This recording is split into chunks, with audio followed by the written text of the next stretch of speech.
Mahal namin Panginoon. Hindi ko akalain. Nandito kami dalawa. Nagawa po ng ME sa amin.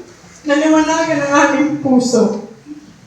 Nalaman namin na mahal namin ang isa't isa. Nalinawan ang aming mga puso, isipan, at diwa. At lalong pinagbuklod ang aming damdamin.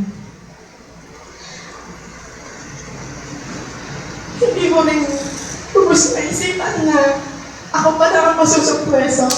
Kasi sabi ko sa asawa ko, mahal, masusurpresa na kung anong mangyayari sa inyo. Pero ako pala ang nasurpresa kasi dito kami naging open up sa isa't isa.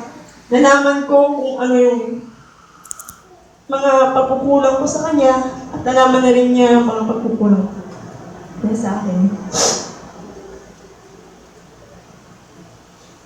Ibibahagi po namin itong natutunan namin sa ME sa mga taong katulad din po namin.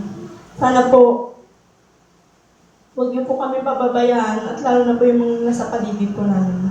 Ang inyong anak, Juan and Mary.